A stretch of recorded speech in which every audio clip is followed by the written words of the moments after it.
looking back at chapter 6, the focus was on listening, and not as much learning to listen, but being aware of how we listen. As we've gone through this book and this course, it's really interesting. A lot of the different skills we are learning are skills that I think most people would say they already have, they already possess, and they're already strong in. But as we've kind of gone through this, I think you realize, okay, I could improve in these areas. I think listening is a great area too. As you guys spent the week practicing your listening skills and just trying to be aware of actually listening. And I'm pretty reserved and I'm not a huge talker, so usually I listen.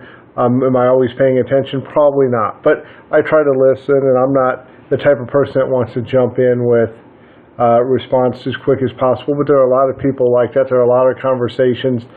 I know with the dean at my previous school, you would go have a meeting with him and he would talk for 50% of or 90% of the time, and you'd get 10% of the time because he always wanted to jump in. And you wonder, was he truly listening? Or we talk, me and my wife and I talk all the time about a doctor we had who would listen to what we had to say, but it's like he had his own script he was going to follow, irregardless of what we said. So it is definitely a skill, and you can tell if somebody is listening, if they are paying attention.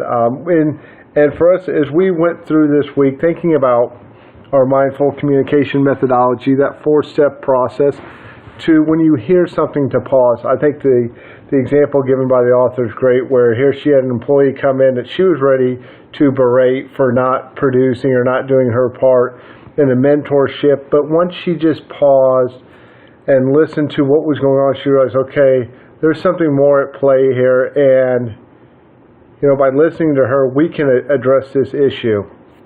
I think it is important to listen deeply and really listen to what's going on. And then I like the last part where it talks about speak the truth and with the intent to do no harm. I think a lot of times we just say what's on our mind. We don't think about the impact it could have. It is important to step back and say, okay, what are we trying to do here, and how can we do it with the least amount of harm? I think overall it's a great opportunity to improve our listening and make us just better people, more mindful, more aware of the situation, and actually listening to what's going on.